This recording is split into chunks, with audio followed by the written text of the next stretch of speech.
Pejabat Kemendikbud bicara pendidikan tinggi ini kebutuhan tersier itu gimana letak nalarnya begitu ya? Tidak ada satupun mahasiswa kami yang DO karena masalah keuangan. Iya tuh sering banget digaungkan tuh. Sering sekali diomongin begitu kan, rektorat apa.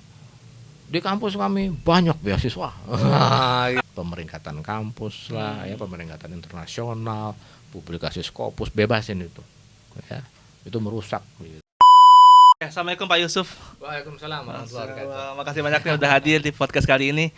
Pak, nggak usah berpanjang lebar lah. Saya pengen mengangkat sebuah isu yang saat ini lagi hangat-hangat, banyak banget dibicarakan, viral di sosial media terkait dengan UKT, uang kuliah tunggal, atau sekarang netizen tuh melesetin jadi urusan kuliah tersier. Ini karena beda juga kan omongan dari para jajaran Kemendikbud yang mengatakan bahwa itu kan kuliah opsional, itu kan kuliah kan tersier dan sebagainya. Kita mulai dari isu dari yang saya dapatkan itu informasinya dari Unsut. Awalnya Unsut yang naik itu sampai 500%, kemudian beberapa universitas ikut kenaikan. Lalu kemudian Pak Nadiem dalam sebuah conference menyampaikan bahwa ini memang kebijakan buat mahasiswa baru, gitu kan, bukan untuk mahasiswa lama dan sebagainya. Tapi tampaknya respon orang mahasiswa lama juga tetap kena, gitu. Dan bahkan di suatu universitas saya dapat informasinya, dia KIP-nya sampai dicabut karena bersuara terkait dengan kenaikan UKT ini, gitu. Nah, sebenarnya apa yang sebenarnya terjadi sih Pak? Kenapa kemudian UKT ini bisa tinggi?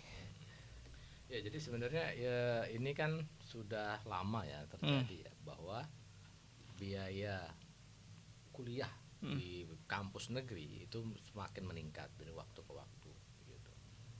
Cuma memang sekarang ini tahun ini kebetulan itu terjadi isu yang besar ya, karena kejadiannya luar biasa tinggi naiknya di kampus-kampus ya, kita sebut kampus level 2 lah ya.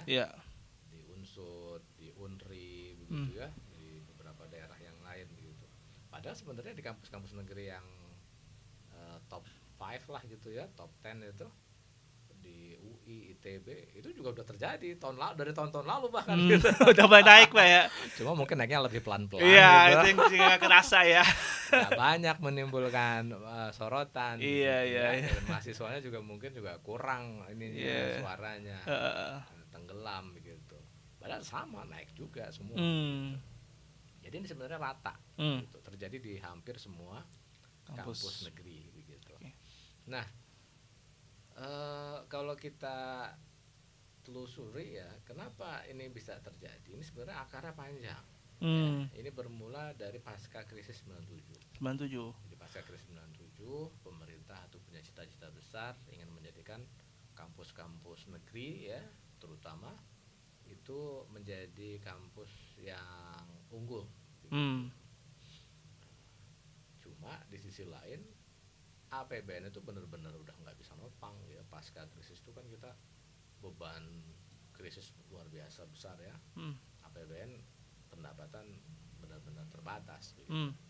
Nah, jadi kemudian muncul gagasan untuk memberikan otonomi kepada kampus. Nah, jadi otonomi kepada kampus ini sebenarnya ide yang mulia sebenarnya, yaitu apa?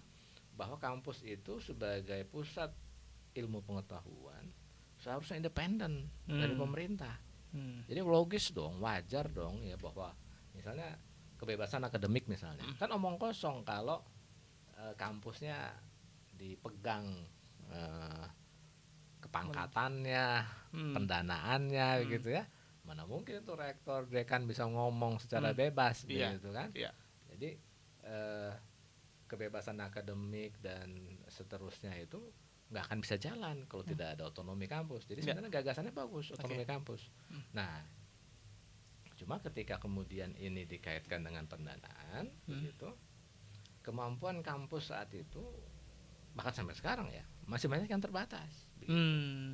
Jadi mereka diberikan kebebasan akademik, kebebasan administrasi ya, penerimaan mahasiswa dan seterusnya, termasuk kebebasan dalam mencari pendanaan begitu. di saat diberikan otonomi tersebut, anggaran dari pemerintah untuk kampus mulai turun. Oh, Nah, diturunin. jadi pertama sih masih ya, tapi stagnan itu. Hmm. Dulu kan selalu meningkat ya pendanaan Hmm. buat kampus. Sejak otonomi kampus itu mulai stagnan. Itu pendanaan tuh semakin sedikit, sedangkan kampusnya semakin membesar, jadi memang secara persentase semakin turun itu.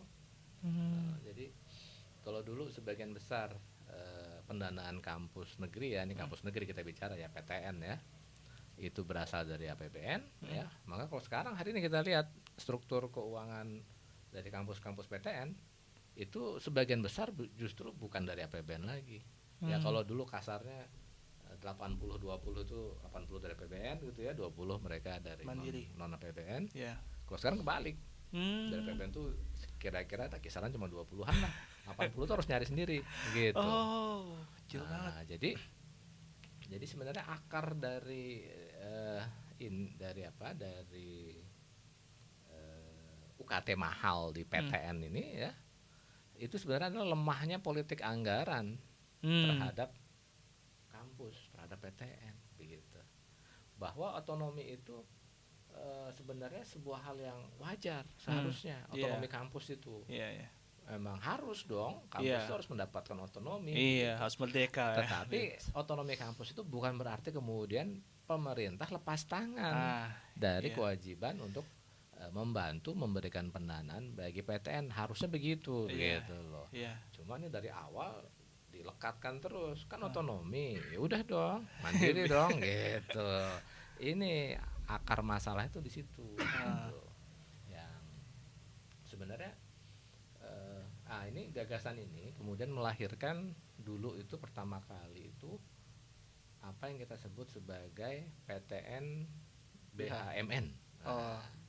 Jadi perguruan tinggi badan hukum milik negara.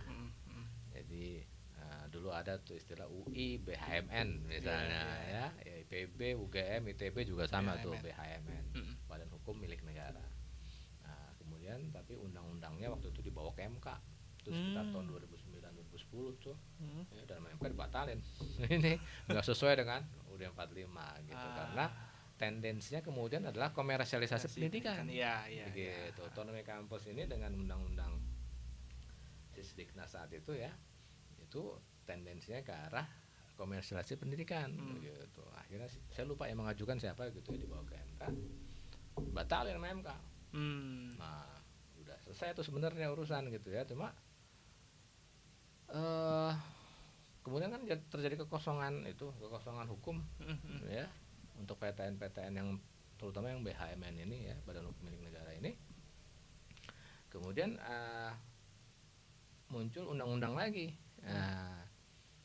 undang-undang Sisdiknas yang baru ternyata masih tetap dengan pola yang lama sebenarnya. Cuma sekarang ganti nama dari, kalau dulu namanya PTN BHMN, sekarang jadi perguruan tinggi, kok saya lupa namanya itu, badan hukum PT ya, perguruan PTN BH maksud saya. PTN badan hukum, kemudian dengan undang-undang yang sekarang itu ada PTN badan hukum, ada PTN Satker, ada PTN BLU, jadi ada 3. Jadi otonomi kampus sekarang dibikin berjenjang gitu. Kalau PTN yang full ya, PTN dengan otonomi keuangan yang penuh begitu, ini dengan status tadi ya PTN badan hukum ini seperti UI, ITB, UGM itu dia benar-benar derajat otonomi keuangannya tuh sampai yang level tertinggi gitu. Tapi kalau yang PTN BLU ini masih 50-50 lah kira-kira gitu. Kalau PTN Satker ini masih full dari pemerintah gitu. Nah PTN yang badan hukum ini yang sekarang itu jumlahnya kalau nggak salah 41 ya, kalau nggak salah 21 PTN. ini yang rame itu di sini nih. Iya. Yang sudah diberikan otonomi keuangan secara penuh, begitu loh. Nah, jadi ya saya nggak paham juga ya ini badan hukumnya, payung hukumnya kok balik lagi seperti yang dulu era BHMN begitu, Badan Hukum Milik Negara. Nah, jadi kita melihat ini nuansanya adalah masih sama begitu, bahwa negara mencoba lari dari tanggung jawab untuk mencerdaskan kehidupan bangsa atas nama otonomi kampus. Anda udah otonom, ayo dong mandiri begitu.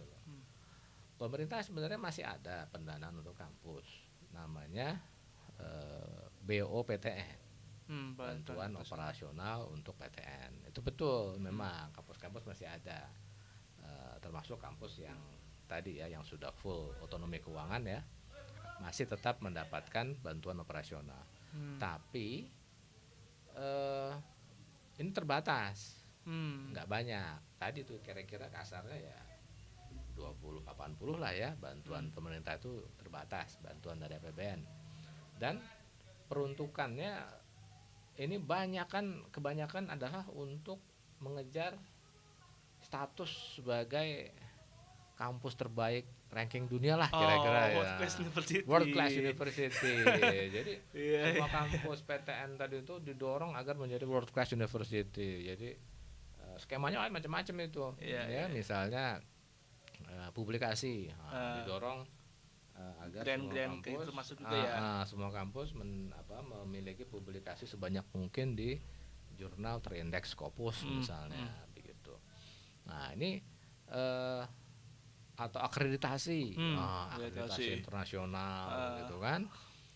Semakin banyak dapat akreditasi nanti akan semakin tinggi peringkatnya. Jadi ini hal-hal yang menurut saya begitu ya, kebijakan yang sebenarnya lebih banyak gimmicknya gitu ya. Yang rakyat butuhkan sebenarnya lebih banyak adalah akses ke pendidikan tinggi, inklusivitasnya ya. Inklusivitas itu yang paling penting begitu, bukan UI, ITB, UGM naik peringkat sekian dunia begitu ya. Sebenarnya rakyat nggak terlalu membutuhkan itu. Iya. Yang lebih dibutuhkan adalah kita bisa mengakses pendidikan di kampus-kampus terbaik itu. Bahwa kampus terus harus meningkatkan kompetensi wajib ya, pasti. Tapi itu kan sebenarnya tidak harus selalu dikaitkan dengan pemeringkatan internasional yang sebenarnya dalam tanda petik ya banyak hal itu semu sebenarnya. Mahasiswa nggak banyak rasakan kok, gitu ya, dampak dari situ ya, bahwa kemudian kampusnya jadi kalau peringkat dosen lebih banyak jurnal Scopus, kemudian jadi mahasiswa jadi jauh lebih pintar, kayak nggak juga deh. Kemudian kalau peringkatnya ranking internasionalnya tinggi, kemudian lulusannya jadi lebih banyak, lebih mudah dapat pekerjaan, nggak juga sih kayaknya ya. Jadi yang penting adalah kegiatan pengajaran itu berjalan dengan baik ya, bahan ajar itu benar-benar dipersiapkan dengan serius ya, dosennya mampu menyampaikan, mendeliver materi dengan konteks kekinian ya, yang update. Itu sebenarnya lebih penting begitu ya, dibandingkan hal-hal yang tadi itu ya, mengejar-ngejar status atau pemeringkatan internasional yang dalam banyak hal sebenarnya itu lebih banyak gimmick kalau saya melihatnya ya. Bagus-bagus aja, sah-sah saja, cuma nggak harus dipaksakan begitu. Karena rakyat kita yang lebih dipentingkan adalah tadi itu, mereka bisa mengakses pendidikan dengan mudah begitu. Hari ini gitu ya, saya melihat ada sebuah sebuah indikasi yang ini sebenarnya berbahaya begitu. Ini kalau bisa kita lihat ya, memang saya belum bisa buktikan dengan data ya yang lebih ini, tapi fenomenanya sangat jelas terlihat. Yaitu apa? Di kampus jadi PTN ini kan kampus terbaik di negara ini ya. Di negeri ini PTN kampus terbaik. Dan selama puluhan tahun PTN ini menjadi pintu masuk dari banyak anak negeri yang terbaik ya, untuk kemudian mereka bisa melakukan mobilitas vertikal begitu. Jadi mereka kemudian naik dari kelas ekonomi yang rendah ke kelas ekonomi yang lebih tinggi begitu ya. Mereka naik ke posisi-posisi politik pemerintahan yang tertinggi begitu ya. Itu hampir semua melaluinya dari jalur PTN begitu. Nah, ya. Jadi kalau kita melihat mereka rata-rata berasal dari keluarga kelas menengah bawah begitu. Jadi PTN ini sebenarnya selama puluhan tahun ya menjadi instrumen penting ya bagi negara ini ya untuk melakukan sirkulasi ekonomi, sirkulasi politik nasional yang sehat begitu. Bahwa kalau kita memiliki kompetensi, memiliki kemauan kerja keras ya, memiliki meritokrasi begitu ya, kita bisa melakukan mobilitas vertikal melalui apa? Akses kepada kampus yang berkualitas baik tadi begitu loh. Hari ini itu tertutup. Ini sebenarnya bahaya begitu. Saya melihat ini banyak yang tidak aware begitu ya bahwa ini fenomena berbahaya. Orang sering berkata, ya kalau mau pendidikan bagus ya harus harganya yang bagus dong, sesuai begitu. Ini kan pemikiran kapitalis yang berbahaya ya. Bahwa pesan konstitusi kita adalah tugas negara mencerdaskan kehidupan bangsa begitu ya. Harusnya yang didorong adalah gagasan pemikiran bahwa pendidikan tinggi ya itu juga harus disediakan oleh negara semurah mungkin bahkan gratis. Benar sebenarnya yang disebutkan Pak Prabowo itu benar tuh. yang menginginkan pendidikan tinggi itu gratis ya, PTN itu gratis itu betul. Itu sesuai gagasan konstitusi. Saya setuju untuk hal ini, saya dukung Pak Prabowo. Itu betul sekali itu. Makanya ketika ada yang pejabat Kemendikbud bicara pendidikan tinggi ini kebutuhan tersier, itu di mana letak nalarnya begitu ya, profesor pula begitu. Kita prihatin sekali ketika ada pejabat publik ya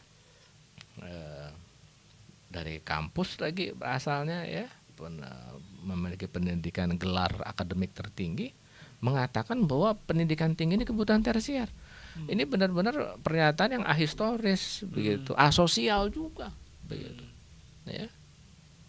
Jangan-jangan beliaunya sendiri juga dari melakukan mobilitas vertikal dari PTN begitu. Kok lupa dengan kacang lupa dengan kulitnya begitu. Jadi menurut saya ini pemikiran-pemikiran banyak yang berbahaya di sekitar kita berseliweran begitu ya. Sampai hari ini meskipun kemarin ya Mendikbud mengatakan oke, kenaikan UKT tahun ini kita batalkan misalnya. Menurut saya itu nggak menyelesaikan masalah ya. Nggak menyelesaikan masalah. Meskipun Jokowi katanya tahun depan mungkin naik. Nah, apalagi mungkin disambung dengan presiden naiknya tahun depan aja. Aduh, kan kita semakin ini benar-benar nggak menyelesaikan masalah gitu. Apalagi sampai hari ini kita melihat kayaknya SK-nya belum keluar apa-apalah gitu. Kan nggak bisa UKT dibatalkan dengan konferensi pers doang, kan nggak bisa. Nah, yang dilakukan oleh Nadiem kemarin kan baru konferensi pers ya. Jadi kita ya UKT tahun ini dibatalin ya bagus lah ya. Kita apresiasi. Cuma nggak cukup sampai situ ya. Kita berharap ke depan ada perubahan dalam kebijakan ya. Kebijakan kita harus mengarah mendorong agar otonomi kampus ini tidak kemudian membuat negara melepaskan tanggung jawabnya dalam mencerdaskan kehidupan bangsa. Kalau hari ini ya pendidikan SD, SMP, SMA di sekolah negeri ya, SD SMP negeri ya, sampai SMA ya itu gratis ya, dengan BOS ya, dengan bantuan operasional sekolah ya. Harusnya logika kita mengatakan yang namanya BOPTN ya, bantuan operasional PTN itu harusnya juga sama, tujuannya membuat mahasiswa bisa mengakses pendidikan semurah mungkin bahkan gratis sesuai dengan pernyataan Pak Prabowo. Itu betul sekali itu. Jadi kita harus mendesak ke depan agar BOPTN itu membuat mahasiswa bisa gratis UKT di PTN ya, di PTN. Hari ini tadi yang saya sebut ya, tendensinya itu sangat jelas terlihat ya, bahwa mahasiswa dari kelas menengah bawah nggak berani masuk PTN. Ini berbahaya menurut saya. kita akan kehilangan eh, anak-anak bangsa terbaik, ya, yang harusnya nanti kita akan melihat mereka, ya, karya-karya mereka, kontribusi mereka bagi bangsa dalam 10-20 tahun ke depan, 30-40 tahun ke depan, ya. Itu kita akan kehilangan mereka. Kenapa? Karena hari ini mereka nggak berani masuk ke PTN. Begitu. Itu kemarin itu ada investigasi dari wartawan Tempo, ya. Ada satu anak unsut di wawancara mendalam, ya. Ini anak cerita, ya, sebenarnya awalnya dia mau masuk ke UI, cita-citanya mau masuknya UI. Ini anak unsut, ya, anak yang baru keterima kemarin itu, yang teriak-teriak karena unsut naikin UKT gila-gilaan. Saya sebenarnya pengen masuk UI, cuma saya nggak berani masuk UI. UI mahal banget, begitu. Udah ada ininya ya, udah minder duluan orang, nggak berani. Tahu diri gitulah kasarnya, saya dari kelas menengah bawah begitu, saya nggak berani masuk UI. Jadi kemudian dengan sadar dia memilih unsut. Kenapa? Unsut murah, begitu loh. Begitu masuk unsut menaikkan UKT gila-gilaan itu, rame luar biasa kemudian itu. Jadi fenomena seperti yang tadi ditampilkan oleh majalah Tempo itu, saya pikir itu hal yang fenomena gunung es gitu. Banyak tuh sebenarnya. Saya yakin itu banyak kejadian yang seperti itu. Ya, nggak ketangkep saja sama kita, begitu. Ya, jadi mereka secara sadar akhirnya udah deh, saya kampus yang deket aja deh, yang murah. Saya kampus yang ini aja deh, yang murah. Saya kampus itu aja deh. Nggak berani masuk PTN, begitu. Dan sangat sering sih kejadian. Kan kemudian kampus berkelit. Tidak ada satupun mahasiswa kami yang DO karena masalah keuangan. Iya, terus banget digaungkan tuh. Sering sekali diomongin begitu kan, rektorat apa. Di kampus kami banyak beasiswa. Gitu.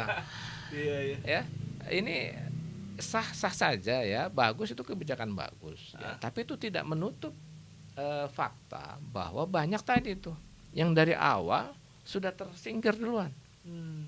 Gitu. Karena ini kan asymmetric information-nya tinggi, ya. Iya. Nggak semua orang tahu informasi loh, begitu loh. Tidak semua orang tahu informasi. Ini jadi beda dengan dulu. Orang dulu kalau mau kuliah, kamu harus masuk PTN, begitu. Dulu itu. Kenapa? Karena tahu, semua orang tahu PTN itu murah, gitu. Jadi anak-anak kelas menengah bawah cita-citanya satu, masuk PTN. Kenapa? Karena itu yang terjangkau oleh mereka, gitu. Hari ini itu terbalik. Mereka nggak berani masuk PTN karena PTN mahal. Apalagi yang kuning itu tuh kampus UI. Apalagi yang di Bandung itu tuh, ya. Yang kalau nggak bisa bayar UKT harus minjem ke pinjol. Gitu. Padahal kampus. Jadi iya, kita kemudian jadi prihatin. Jadi hari ini fenomena berbahaya menurut saya, sangat berbahaya, ya, yang tidak boleh dibiarkan. Kita harus cegah itu. Jadi apa? Tadi kita harus dorong agar BOPTN ini benar-benar membuat biaya berkuliah di kampus negeri, di PTN itu adalah serendah mungkin, semurah mungkin, begitu. Ya. Nah, ini yang masih saya belum lihat, ya, itikat baik dari pemerintah di situ saya belum lihat. Tapi pos anggarannya masih 20% kan ya dari APBN untuk pendidikan ini? Atau mulai berkurang sekarang? Masih 20% dari 20%. APBN, ya. Anggaran kita besar, ya, setiap tahun itu sekitar 600 triliun, ya, buat pendidikan.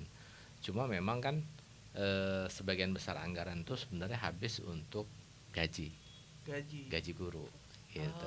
Termasuk tunjangan profesi macam-macam, gitu. Yang itu masuknya ke anggaran daerah. Jadi anggaran pendidikan itu dalam bentuk transfer ke pemerintah daerah, gitu. Karena guru kan memang dari pemerintah daerah, ya, gajinya, ya. Masuk ke pemerintah daerah. Yang tertinggal di Kemendikbud untuk pendidikan tinggi itu memang kecil, begitu. Nah, apalagi juga anggarannya juga terpisah juga antara PTN dengan PT AI, perguruan tinggi agama Islam. Hmm. PTHI kan adanya di Kemenak. Ya. Dan anggaran pendidikan memang kesebar. Jadi tapi kalau sebenarnya kalau pemerintah mau ada keinginan politik yang kuat begitu ya, bisa itu sebenarnya anggaran pendidikan yang banyak ini dan tersebar di mana-mana ya, disatukan aja begitu ya. Itu masih bisa kok sebenarnya kita meningkatkan anggaran untuk BOPTN itu ya. Atau lakukan efisiensi anggaran yang lain yang nggak jelas nggak jelas. Ambil contoh misalnya gitu ya, subsidi untuk kendaraan listrik misalnya. Subsidi kendaraan listrik itu biarpun lucu-lucuan itu habisnya sampai 5-7 triliun itu loh, saya nggak salah. Sampai 7 triliun itu tiap tahun. Dengan 7 triliun pindahin ke BOPTN, selesai urusan. Jadi beasiswa itu.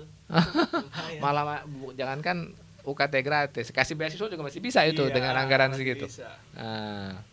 Atau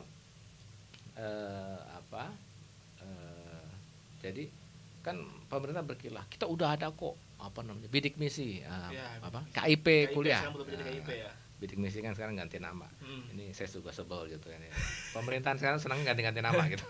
Biar punya ini legacy, Pak. Jadi namanya padahal barangnya sama sebenarnya. Jadi bidik misi yang dirintis Presiden SBY ini kan sekarang namanya KIP kuliah ya. Itu katanya kita tambah terus kok alokasi buat KIP kuliah. Menurut saya ya KIP kuliah itu gagasan yang bagus ya. Tapi tidak boleh menjadi pembenaran UKT jadi mahal, nggak boleh tetap. Jadi kenapa? Karena KIP kuliah itu basisnya adalah targeted program. Ya, jadi program yang sifatnya targeted, menyasar ke orang-orang yang harus tepat sasaran. Ini masalah dari kita dari dulu begitu. Kita itu nggak pernah tepat sasaran. Begitu. Selalu ada yang miss ya. Selalu ada yang tidak tercover ya. Kalau di ekonomi itu namanya selalu ada inclusion error dan ada exclusion error begitu. Yang tidak berhak dapat, yang berhak nggak dapat gitu. Selalu ada itu. Jadi ada yang inclusion error ya, anak yang kaya yang mampu malah dapat, yang miskin malah nggak dapat, yang berhak malah nggak dapat, exclusion error. Jadi selalu ada itu, angkanya besar, begitu loh.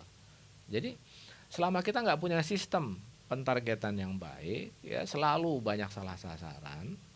Yang terbaik apa? Yang terbaik adalah jasa publik yang banyak dikonsumsi oleh kelas menengah bawah itu yang digratisin, itu yang dikasih murah, begitu loh. Jadi apa PTN-nya yang dimurahin, UKT yang dimurahin. Jangan justru malah rely on-nya ke KIP kuliah, salah itu. Itu kebijakan keliru, begitu. Itu ada ya boleh aja silakan jalan. Cuma jangan kemudian ini kita gedein terus kok. Kemudian UKT jadi mahal, menjulang langit. Jadinya, ya. Itu salah. Jadi harusnya itu seadanya udah nggak apa-apa, ini ditekan terus gitu lah. Kenapa saya katakan demikian ya? Pertama gini, KIP kuliah itu desainnya adalah hanya untuk orang miskin. Nah, yang kesulitan berkuliah di PTN itu bukan cuma orang miskin, tapi juga orang yang rentan miskin dan orang yang kelas menengah bahkan menengah aja ya. Jadi jangankan yang miskin, yang rentan miskin dan yang menengah pun juga kesulitan, begitu. Ambil contoh misalnya gini, PNS, polisi atau karyawan swasta dengan penghasilan katakan sebulan 10 juta, 15 juta misalnya. Wow, kayak dia, bukan orang miskin gitu kan? Kita selalu katakan begitu kan? Sebulan 15 juta begitu kan? Tapi anaknya 3, anaknya 4. Misalnya istrinya tidak bekerja misalnya begitu ya, pas dicek sekolahnya ternyata gagal dapat sekolah negeri karena kebijakan zonasi dari Nadiem. Saya sebenarnya menceritakan diri sendiri nih. Kan banyak ya kita nggak berhasil masuk sekolah negeri, persaingan ketat kan masuk sekolah negeri sekarang. Begitu masuk swasta bayarnya mahal. Iya. Swasta nggak dapat bos, sekolah-sekolah swasta nggak dapat bos, mahal dirinya. Nah jadi baru dari situ ya, apalagi kalau ternyata dia punya beban nanggung di rumahnya, ada katakan orang tua misalnya, atau dia punya ponakan atau apa begitu ya, tanggungan lain. Jadi pasti kesulitan itu. Iya. Begitu masuk dia mana kan yang diminta kan bukti resmi kan, kampus kan maunya lihat bukti resmi, mana slip gaji, mana rekening listrik, tagihan listrik di rumah, ya masukin dokumen kamu kena kelas UKT kelas 4, kelas 5, kelas 6 gitu kan. Waduh, SPP kena 10 juta katakan per semester. Udah down duluan orang, begitu loh. Nah, hal-hal seperti ini kemudian banyak terjadi begitu. Kelas menengah dapat kenanya tinggi. Bahkan yang kelas bawah pun banyak kejadian mereka dapat UKT kelas tertinggi begitu. Jadi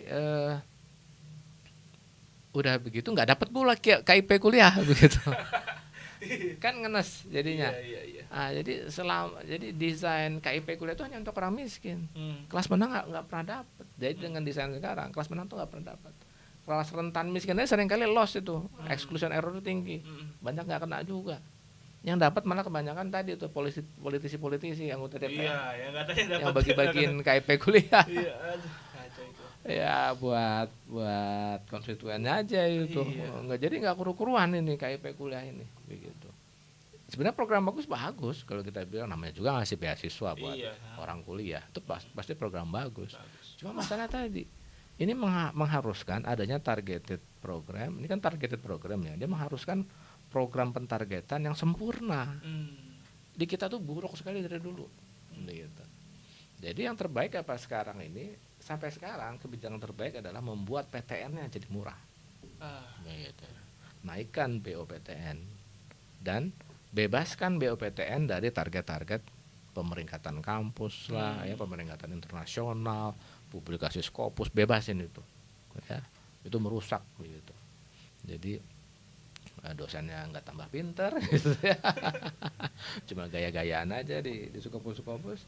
Mahasiswanya sengsara, nggak bisa mengakses kampusnya, begitu loh.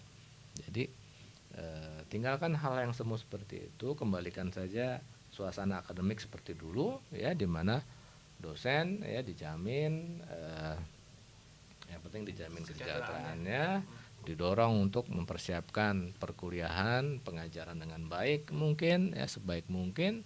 Mahasiswa di sisi lain diberikan akses seluas mungkin, semudah mungkin. Seperti itu yang selama ini telah membentuk para pemimpin-pemimpin terbaik kita hari ini, itu yang banyak berasal dari PTN. Gitu. Yang mereka bisa dapat akses PTN lebih murah, lebih mudah. Betul gitu, sekali. Sekarang kalau kita naikkan hal sekarang kan isunya juga 9,9 juta Gen Z menganggur, ya kan, dimana mereka sudah beberapa yang udah lulus sarjana gitu. Nah sekarang PTN dinaikin, jumlah sarjana bakal makin kurang, jumlah pengangguran makin tinggi juga berarti kan. Ngeri juga nih Pak kalau lihat kondisi kayak gini. Kita ngelihat kemarin publikasi BPS tuh ya, itu mengagetkan banyak pihak ya, bahwa ternyata penduduk usia 15 sampai 24 tahun yang tidak bekerja dan tidak sekolah. Tidak bekerja, tidak sekolah, ya. Itu hampir 10 juta orang. Begitu. Jadi kalau sekarang kita bilang pengangguran terbuka kita cuma 7 sekian juta gitu. Lah tapi ini yang Gen Z nggak bekerja, nggak sekolah ini 10 juta udah. Gitu. Jadi kita mau bangga gimana ini? Ya, kita bilang pengangguran terbuka kita cuma 8 juta orang. Lah tapi ininya udah sampai 10 juta. Jadi ini fenomena yang berbahaya begitu, bahwa pengangguran terselubung kita itu tinggi begitu.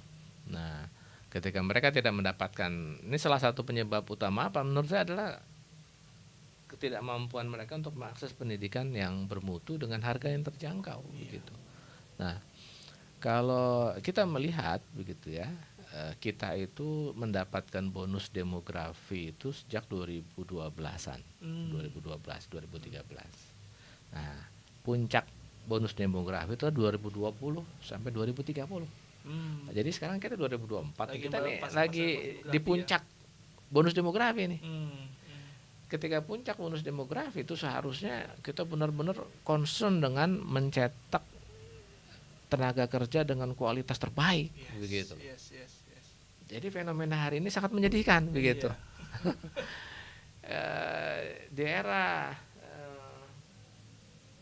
Di era bonus demografi ini, taruhlah ya, ini kan sebenarnya ini era Pak Jokowi ini sebenarnya. Era Pak Jokowi ini era bonus demografi. Ya, karena beliau naik 2014 lah ya. Ini pas baru mulai tadi tuh. Bonus demografi baru saja dimulai. Naik nih beliau 2014. Jadi ini sebenarnya di era beliau, tapi justru kita melihat di era Pak Jokowi ini justru pertumbuhan ekonomi kita justru lebih rendah daripada era SBY. Pak SBY itu 10 tahun Pak SBY itu 2004-2014 itu pertumbuhan ekonomi kita 6% rata-rata, begitu. Ya kalau kita perhitungan krisis kan sempat yang 2008 itu ya. Bukan yang 2008 krisis global, krisis global mortgage itu ya, itu mungkin ya 5,8 lah kira-kira. Tapi hampir 6% itu rata-rata pertumbuhan era Pak SBY. Tapi era Pak Jokowi 2014-2024 ini mentok itu cuma 5%. 5%. Kalau kita perhitungkan COVID 2020 itu mungkin cuma 4% itu.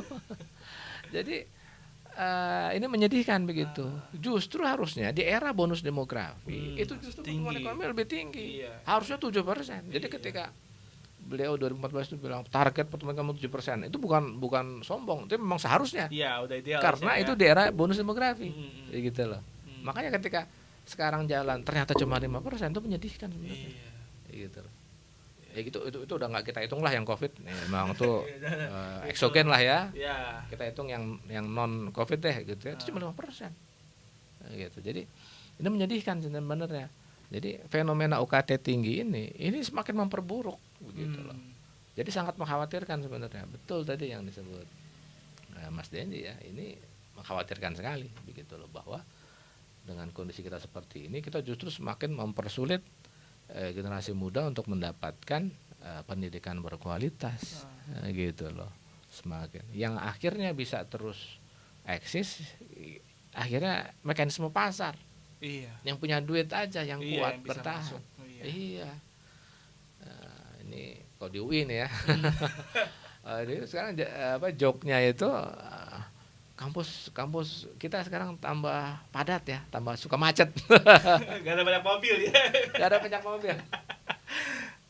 Mahasiswanya semuanya semakin banyak yang bermobil, gitu. Semua ke kampus datang mobil. Jadi ketika saya aja masih suka jalan kaki gitu kadang-kadang kan. Maksudnya semakin banyak yang menuhin jalan macet. Jadi itu jok yang sebenarnya ya dalam ya. Jadi tamparan tuh harusnya. Iya, bahwa ini sebenarnya menunjukkan akses yang semakin buruk bagi kelas bawah untuk bisa berkuliah di kampus negeri terbaik di negeri ini. Jadi kampus-kampus terbaik negeri ini semakin tertutup bagi anak-anak bangsa terbaik dari kelas bawah dan menengah begitu. Padahal justru selama ini kita tahu bahwa kepemimpinan nasional, kepemimpinan ekonomi termasuk ya kayak direksi-direksi perusahaan terbaik ya, jadi pemimpin-pemimpin bangsa terbaik, pemimpin-pemimpin perusahaan terbaik begitu ya, itu kebanyakan dari kelas menengah bawah, begitu loh, yang lahir dari PTN, begitu. Kedepan kita akan tidak bisa menyaksikan itu lagi loh, hati-hati, berbahaya sekali ini masa depan negeri ini kalau kita biarkan terus ya. Kita tentu bukan anti dengan orang kaya ya, tapi kita membutuhkan anak bangsa terbaik dari semua kalangan, begitu loh. Jangan sampai kelas menengah bawah yang merupakan mayoritas. Jadi kan yang namanya kelas bawah di kita itu hampir 100 juta orang.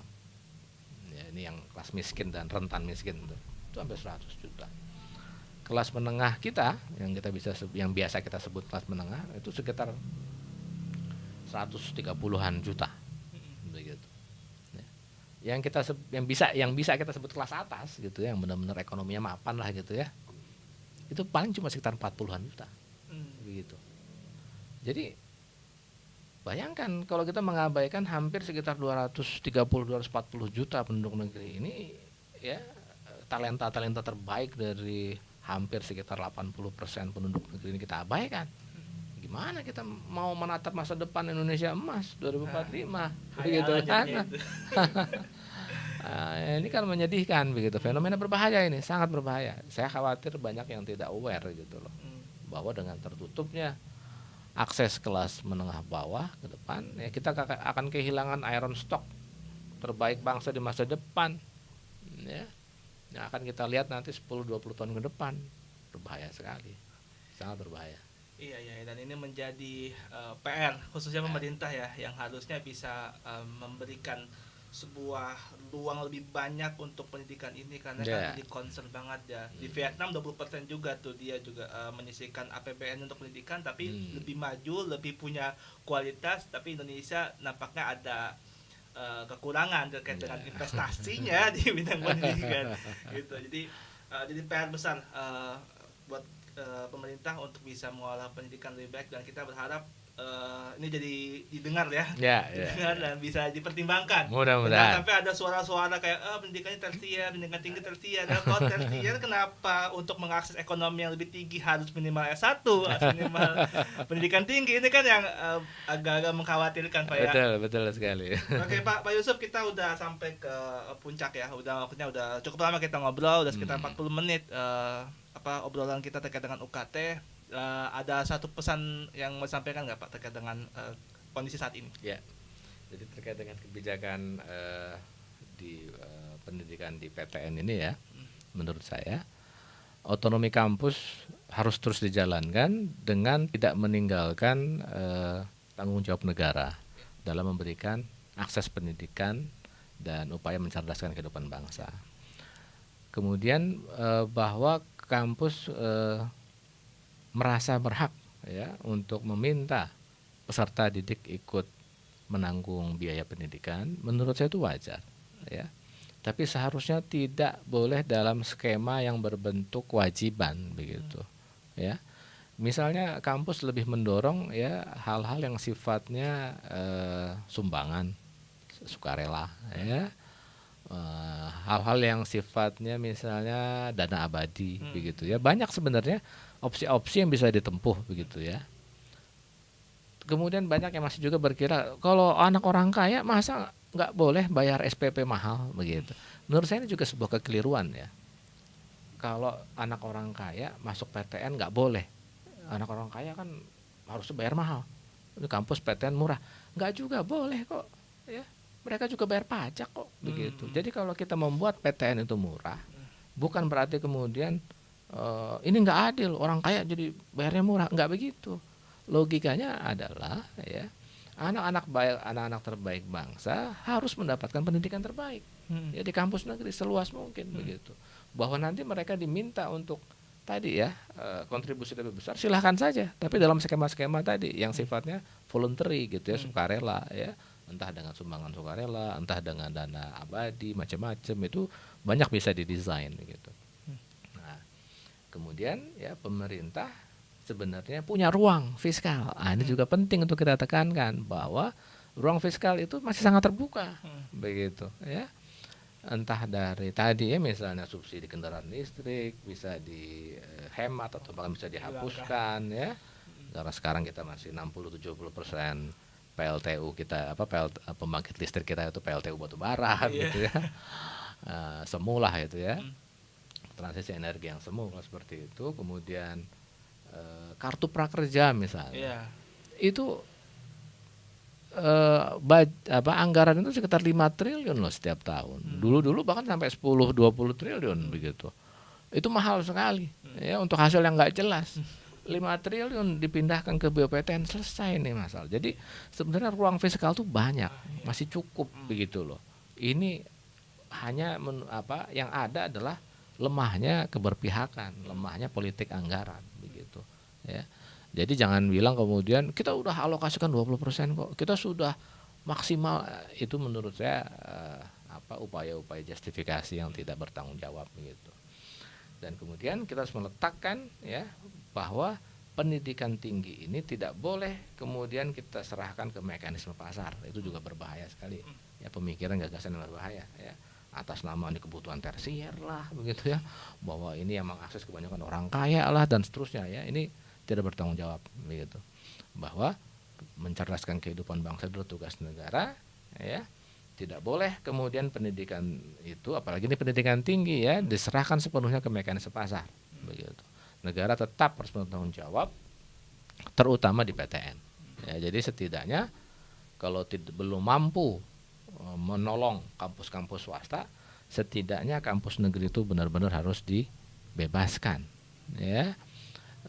Akses rakyat ke PTN itu harus dibuat semudah mungkin begitu. Sepanjang mereka bisa lolos ujian masuk, mereka harus bisa ya mengakses pendidikan tinggi di kampus. Manfaat ekonomi dan sosial, bahkan juga manfaat politik dari pendidikan tinggi itu jauh lebih tinggi daripada sekedar angka-angka di APBN, subsidi APBN kita gitu ya. Itu juga harus ditekankan penting ya, bahwa anggaran pendidikan ya, terutama ini BOPTN ya, pendidikan buat pendidikan tinggi di PTN ini investasi. Yes. Begitu ya. Mendingan dikurangin lah itu pejabatnya jalan-jalannya gitu ya. Perjadinya. Perjalanan dinas itu dikurangin lah begitu ya. Makan-makan di hotelnya dikurangin, rapat-rapat nggak jelas dikurangin gitu ya, daripada kemudian kita mengorbankan investasi masa depan kita yang sangat berharga, yaitu di PTN. Oke, Oke, makasih banyak Pak Yusuf. Sama-sama, Mas Dendi. Kita berharap nanti pendidikan benar-benar dijadikan kacamatanya investasi, sehingga kita berharap ada return tinggi, bukan sekedar cost yang nanti biasanya pendekatannya tuh diminimalisir terus, gitu kan. Bahaya ya, repot ya. Makasih banyak Pak Yusuf. Ya. Sama-sama. Terima kasih banyak. Assalamualaikum warahmatullahi wabarakatuh. Kita jumpa di podcast berikutnya. Bye bye.